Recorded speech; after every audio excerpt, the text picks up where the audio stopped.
Okay. Hi, everyone. All right, so this is a good transition going from co-founders to talking about mentors and fractional consultants. So quick introductions. My name is Jacob White. I actually just started with a startup at Peak Mojo as the head of customers, but I have been working as a fractional executive for the better part of a couple of years and a mentor here at Venture Mechanics and in a couple of other incubators in the area, offering workshops and stuff like that. So let's talk, right? So Bill, I haven't met you, Jaidin. We spoke a while back ago. Yeah. Yeah, here and there, yeah. So what do you got going on? Tell us more about you. Hi, guys. I'm Jaidin. I actually own an executive search firm. So if you need help with, not necessarily co-founders, but C-level executives, anything director level all the way through C-suite or human capital processes, happy to give advice and help on all things people and CHRO stuff there for you guys. Partly why I'm here is because one of the divisions within my company is a fractional and interim division. So excited to share some insights and help out. And I'm Bill again. So I'm the founder of Ursa Advisory. I founded it this year after 8 years of being a CFO. Really what I saw was the problem in the marketplace in needing, especially for startups, high quality finance talent. So what Ursa Advisory provides is due diligence to help companies raise their first round of financing. We provide compliance for anything that you need on the accounting side. We have full suite accounting, and then FP&A services. So anything that's really coming from the office of the CFO. All right, nice. All right, and I guess just show of hands of the audience to get interacting here. How many of you are founders yourself? Most of you. All right, and mentors? 1, 2, 3, 4, so a handful of you. Any fractional executives? Any experience of you founders using fractional executives in the past? How did it go? What was your experience there?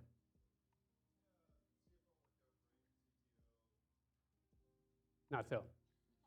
Okay. And I guess, when would be a good time for all these founders to be researching mentors compared to a fractional executive?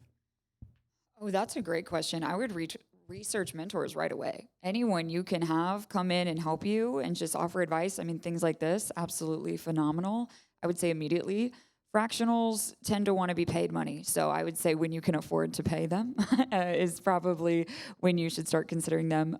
Some are willing to come in early and really help out on, you could say like an EBITDA basis and say, okay, once we hit this, then we'll pay you out X amount of money. But typically I would wait till a little later when you can afford to pay their fees. So that's why I started my company, is to start early stage to help out because nobody's willing to help out the younger stage companies. And there's a lot of lift at the front end, but you guys don't have the traction, and so it kind of balances itself out over time. And it's so critical the time that you waste going to market if you're trying to do everything. So if you're trying to raise funds, if you're trying to build a product, if you're trying to interview customers, one of those things is going to suffer when you're focusing on the other one.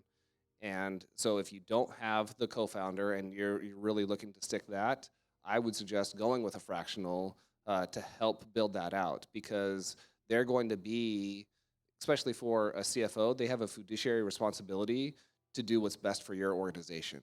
And having a third-party independent idea to bounce ideas off of is hugely valuable. I'm glad you brought that up. No, I think fractionals are imperative because you get like their 20 plus years of experience or their deep expertise for cheaper than hiring, an executive. And you don't, it saves you equity of your company. You don't have to give out equity for fractionals if you don't want to. And it also saves you runway for being able to really leverage their information and expertise. So I highly, highly recommend fractionals for startups, definitely. Talking runway, right? So you get funded. We talked about hiring your C-suite, things like that. Why don't we talk a little bit of how fractionals might end up playing a role in how you decide your C-suite when you're actually officially getting hiring out? Yeah, so in the strategy of building out my company, I knew that I would have high churn in my customers because one, not all startups are successful, and two, by design, I want to be out of a job for my clients by the time that they're raising their Series B. At that time, it's time for them to have a full-time company, and it's different for each of the different functions, whether you're looking at a fractional marketing executive, a fractional HR executive. There's going to be different metrics that are used to when you switch from fractional to full-time, whether it's an FTE basis, a customer basis, et cetera.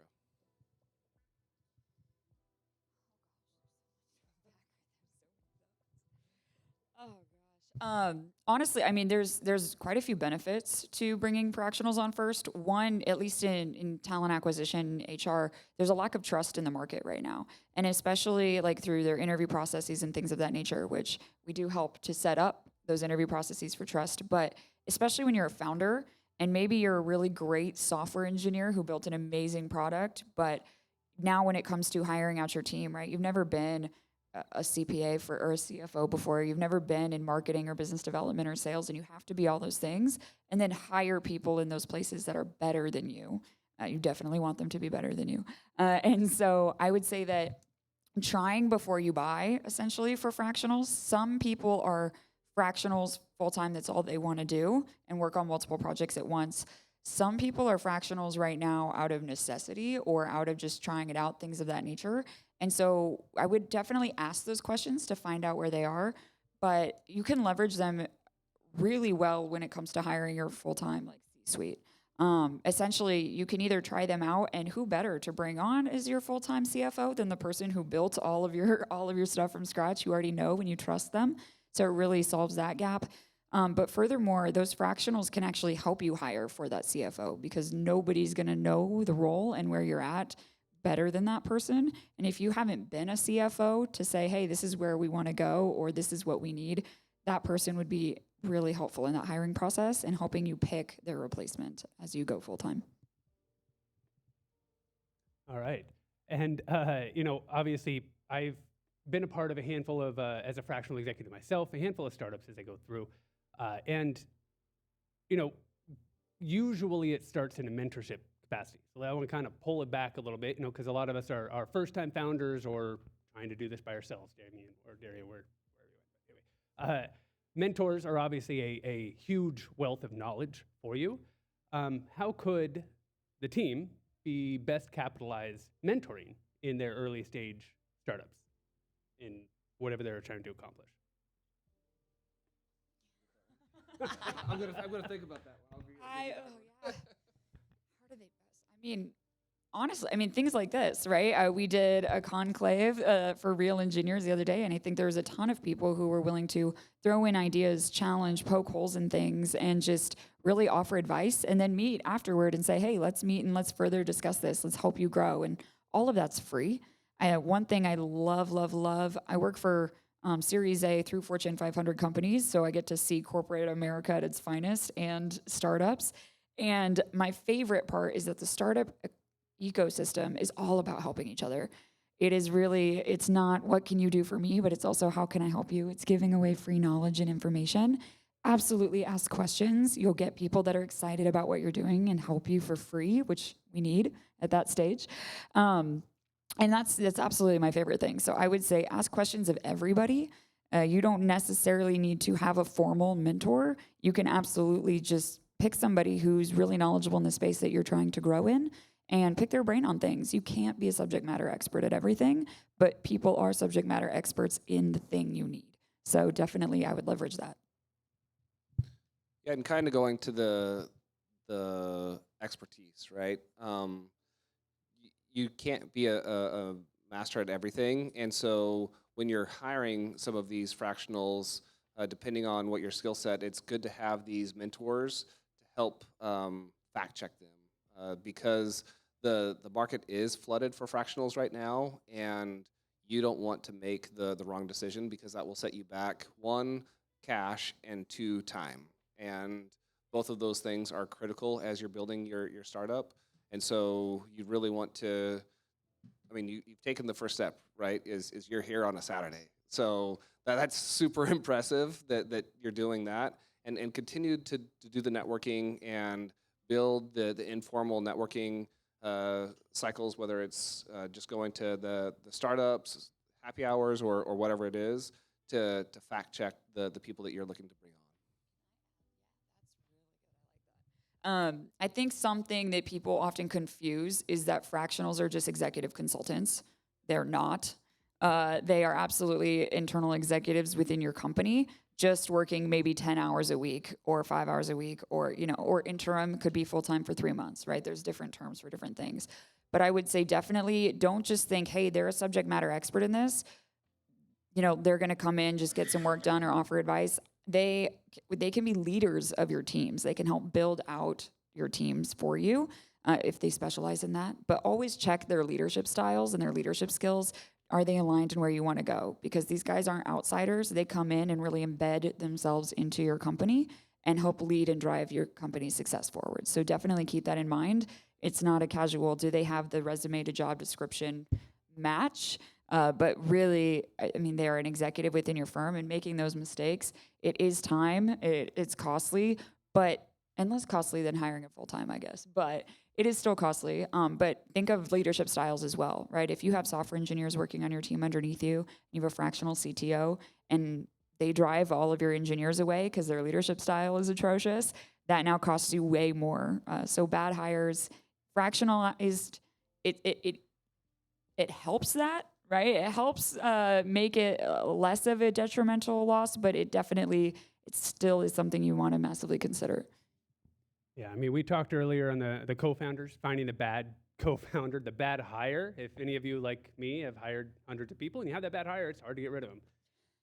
Same deal here, right? But this, you know, obviously mentors being people here who are free, hopefully, to give advice. You can get their advice, take it with a grain of salt, or hopefully they are the domain expert that you can actually trust and listen to. They may or may not turn into a fractional executive for you, then possibly to a full-time position or co-founder or whatever. So that's often the way it goes through in growing up. But that will help you with that ugly problem of needing to let them go. Sorry, I just don't need you. I guess from the audience on you founders here, what questions, thoughts you have on mentoring or fractional? Yes.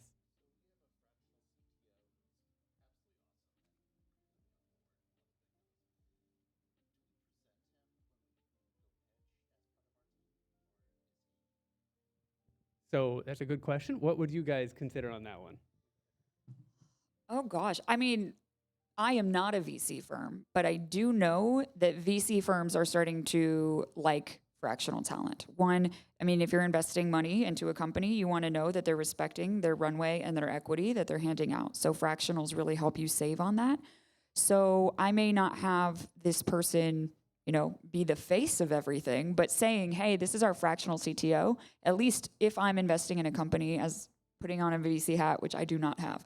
I just work with VC firms to place for their portfolio companies. But I would say I respect it, right? And for example, they do partner with our firm to place permanent and fractional hires. So I don't think it's a bad thing if they're partnering with us to place fractionals in their portfolio companies. I think they would respect that you're doing that already. And I would say, yeah, because it's going to give you credibility, right? And if you're going to be raising capital, ultimately that person is going to go through the due diligence process and have to answer questions. Now, you as the founder, you're going to be riding shotgun with that person the entire time. You're not going to have them be part of the pitch deck, but when they do the due diligence, you're going to be there with the CTO answering all the questions. It's going to be credibility to the code and everything that's being built out. So I would include them. Start back there.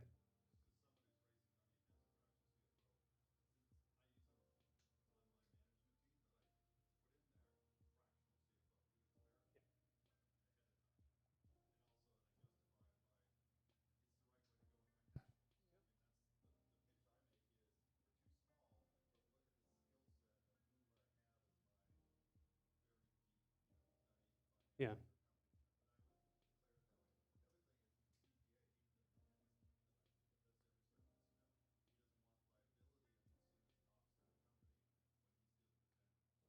Yeah. could be a conflict of interest, especially in finance world. I would absolutely declare that they're fractional, because if you don't, and they're the CTO of your company in the VC's mind, or investors, even stakeholders' minds, and now they're gone, it looks bad, even though they were intended to be gone eventually, if that was the plan. So I would always declare that.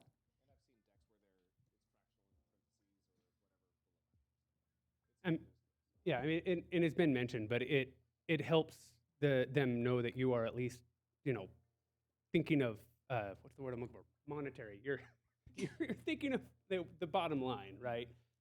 Executives are expensive. These are generally people 20, 30, 40 years of experience that are not paid their $400,000 a year, which they're probably worth, but you're getting them for literally a fraction of that. So fiduciary responsibility. There was the words I was looking for. Thank you. You were next. Yes.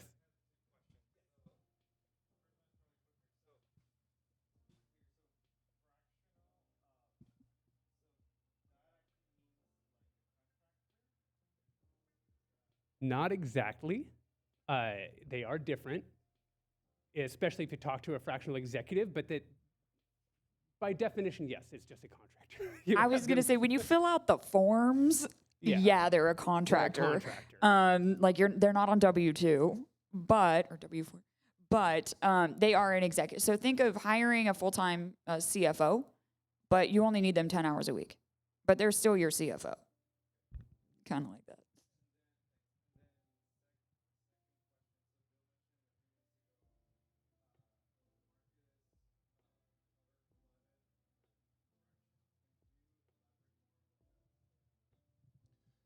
So it depends on the qualifications. So let's take my industry, and I won't speak to the other fractionals, the fractional CMOs, fractional product, fractional everything else. For fractional CFOs, you have to look at the underground resumes. Sometimes they're saying that they're providing fractional CFO services, but they've never sat in the chair of the CFO. You'll have controllers or VPs of finance, but they've never had the roles and the accountability of a CFO. And so when you hire them to do that, it's their first rodeo. That's actually the main reason that I founded the division within my company. Hey, we do permanent placement executive searches, but here's a list of our golden seal of approval, trusted, we know we're going to deliver list of fractional talent. So it's not a huge community that just grows and grows. It really is 120, maybe 5 CTOs, one that specializes in this, and this that we trust. And I do, like I said, there's a lack of trust in the market because it's so flooded. You have VPs who want to see C-suite titles, so they're claiming they're a fractional C fill in the blank so that they can use it as a bridge in their resume. And you have people who, like you said, like CPAs who are great, or even controllers, but they've never sat in the seat before. And so making sure you really do your due diligence and read on their background and see if they've done specifically what you do. It's just as if you'd hire your normal CFO or CMO, right? You'd want to make sure you do that due diligence.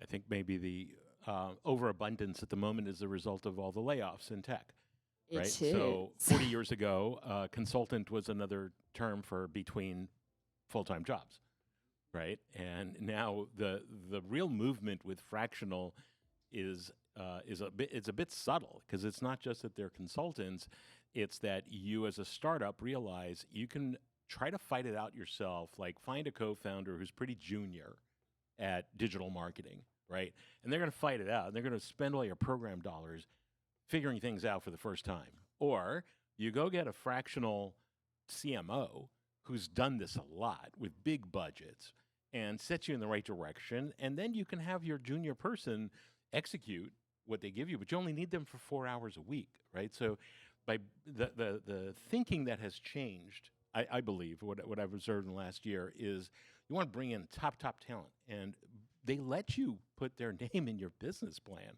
So just like Leo was talking earlier about building up your advisory board and your board of directors, that's all to show investors, hey, look, I know I'm green, right? And but I can pick experts. I can pull together a great group of experts. They add to the panache of the company, but it means we're going to make fewer mistakes with your money because we're being it's a little bit of a perverse economic equation. These fractional people would be incredibly expensive to hire. You couldn't afford to hire them, but you can afford to bring them in for 4 hours a week and keep the rest of your team doing the right things instead of experimenting and bumbling along. Yeah. One example I like to use is like I had companies come to me and say, hey, we need a CRO. And I'd be like, you're a seed stage startup. No, you do not. Do not do that. You need someone to build your go-to-market strategy. And you need someone to do sales and marketing and do all of those things. But this person that's going to execute on your, go out and reach out to customers and do those things is not the person you, more often than not, there's always outliers, but is not the person that builds your go-to-market strategy and your overall organizational strategy. That's your CRO. But to these guys, they've built go-to-market strategies time and time again. It's not a full-time job. I had mine do his in 4 hours. I was like, yeah, okay, we're good. That's what they do. And so, but you don't want these people selling day to day either to run your go-to-market strategies. So bringing this person on as a fractional to build that out and then having these guys execute on that. And these guys are way cheaper than this guy, but you don't want them doing both. They're more often than not, they don't do both well. Yes.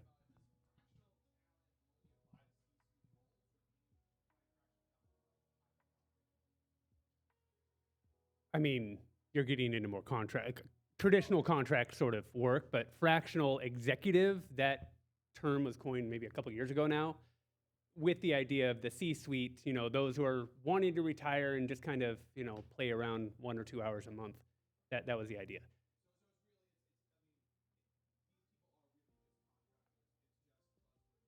Sure. Yeah, but right, exactly. I mean, generally, as an executive, you're doing a lot of meetings, you're just working, and if you're only working on one project, then, often you'll see a lot of these, like Elon Musk, he's a CEO of like 4 different companies. So he's not doing that 8 hours a day in each of those companies. So it's a, you're able to do that, and as, to their points, they get expert at that one thing, they just are able to execute better. Yeah, if you can see some people, they'll say, oh, I'm a fractional VP of marketing. I think we really need to define and have clarity on what fractional is, at least.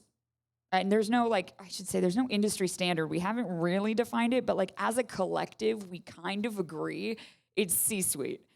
But then you have those people that'll say, hey, I'm a fractional VP of marketing. And I'm like, you're a marketing contractor. I don't. So yeah, as a general rule of thumb, I would say it's always C-suite. If it's a fractional, it's a C-suite. But not everyone goes by that standard. So I think it's so new. We're in the middle of setting that standard. Like I said earlier, you've got to fact check the company or the resume or whatever else to make sure that they've actually sat in that C role. Good. If I may add to this, when Founders Institute first launched 20-some years ago, 15, 20 years ago, I was a mentor in the first year. And I called the founder at AORSE and I said, hey, this is crazy. I don't know any of the other mentors. I don't know if I'm teaching redundant or conflicting information. I know they're not getting all the information they need. It's a fundamental flaw that everybody I know who's gone through Techstars has said about their experience mentoring there. And so I think one of the most important tips we can give people is get mentors that actually work with each other. Maybe they referred each other in, and that's very common. One of the things we do here is we try to create super mentors by the conclave that you participated in on Thursday, where we had 12 mentors in the room. Now, that's an incredible experience for Joshua. He'll talk about it later at 4:30 when we talk about the incubator process. But we came to this model because what we saw was entrepreneurs going out, doing their customer discovery, talk to a customer, get an idea. Oh, this should be my revenue model. Then an investor told, no, this should be your revenue model. Then a mentor or an advisor said, no, this should be your revenue model. And by the time they come here, they're just pivoting, for 6 months back and forth, don't know what their revenue model should be. So the effect of bringing all these mentors into a room together at the same time is you get these very smart people debating it right in front of you. And it's like a catapult launch. It's like, wow, okay, we got clarification, we got focus, we got ideas, we got contacts, but we invite a third of the mentors in each conclave to be general mentors, anyone in the mentor program to come in so they can cross-train as well, right? So you deliver a lot more value as a CFO if you happen to sit in on subjects like patenting or customer acquisition, not necessarily something you see anything more than the invoice for at the end of the day, but like, wow, that actually makes you much more valuable. One of the things I love about Jake and how many different kinds of things you have mentored on. You're one of the more generalist mentors out there. Message being, if you can get mentors that have worked together before, they're essentially like co-founders at that point, right? They're coming on, or strong co-founders that have previous relationships, and they can complement each other as opposed to a whole bunch of individual people. I have seen the opposite occur where you have a bunch of fractionals or mentors, whatever stage they're in. They're mentors until you start paying them, and then they're fractionals, right? And they're working redundantly because they're not connected to each other. They're not connecting through the founder, through the management team, and so they end up doing redundant work that may actually be in conflict, like come up with different answers for things. So anyway, just wanted to toss that in. Oh, that's a good point. I mean, really. All right, we have a few more minutes. Yes.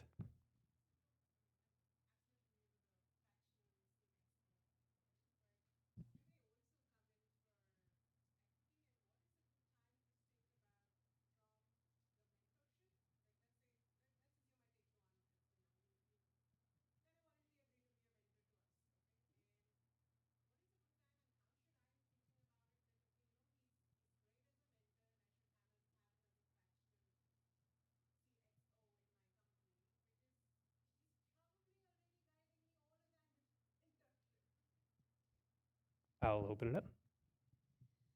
I wanna, I guess, align on definitions a little bit because mentors advise, so I can give you advice.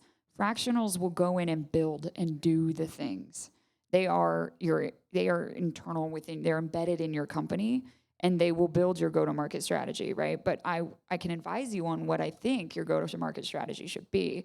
So I would always consider that. It's not necessarily, they could be a great mentor and not the person that should be your fractional actually building and executing and doing internally. Mentors, think of them more as like the board advisors kind of track. Now, you can make a great mentor into a fractional if they would like to be and you feel confident in their ability to come in and be that person. But I would be thinking about that, and I would just have an honest conversation with them and say, hey, what is it, do you do this currently? What does that look like? Would you be willing to come in and do this for me? And essentially, I mean, it could be casual because they've been a mentor, but interview them on it and see if that's something they're willing to do. Lots of times people want to be one or the other, and they're willing to give free advice and be a fractional over here. So yeah, I would have that conversation because they're not always a perfect fit going simultaneously. Anything you want to add? Or they could be both. So, like Carta has a lot of great information with the number of startups that they work with. They produce a ton of data, not only from the VC side of the house, but also from the startup perspective. And so I believe there's data out there that the market rate for an advisor is 0.5 point of equity to 1 point of equity. And so we talked about it earlier. It's really good to build out that board of advisors. And so when you think about that, how big you want that to be, that's your decision, and the skill sets they bring. And how that would work is they would vest over a milestone perspective.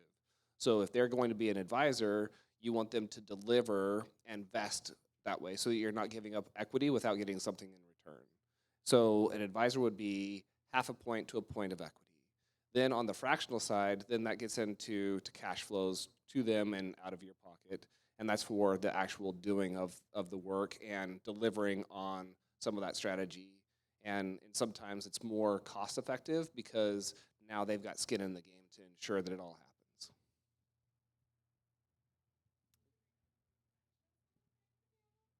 At times. You can. I mean, if it's your company, you can do whatever you want. But one of the huge benefits of fractionals is that you don't have to give them equity. I don't, unless they ask for it. I usually I assume that they don't expect it. But sometimes they'll ask, and it's yours to give if you'd like to give it. But I've never paid a fractional equity in my companies. So I can speak from my own personal experience. So mentoring, I generally offer free, right? Come here, talk with Ron, talk with you guys, just take advantage of my time. That is obviously to help. I know what I'm talking about. You want to listen to me, right? Let's chat. And I usually will, learn from others around me. If we're talking one-on-one in more of a consultation, I may or may not charge, depending, right? And then if we get into an agreement, we've been talking, and you want to say, hey, I want you on as a fractional to do X, Y, Z. Like, okay, these are my rates. And then I have yet to anybody do it, but if you want to buy down with equity, buy down my rates, those are always options. We're all trying to make a living here, so that's the idea. But generally, that starting rate of a fractional executive, you're paying $250, $300 an hour on average, right? So that adds up. But if you're paying that person 8 hours a day, that's $200, $300, $400, $400,000 a year, right? That's the equivalent of what they're expecting in terms of their compensation. So there's a lot of different ways to go about it. I personally like the idea, especially if you're kind of just pivoting around your first years, you're trying to find your team. Come to Venture Mechanics. Jump in an incubator, go and talk, build your network out with like-minded people. You'll meet mentors, you'll meet fractional executives, advisors. You'll build your board of advisors. Those are often, people you can get investment from as well at times, depending. Boards of advisors are often giving out equity as, money to kind of buy in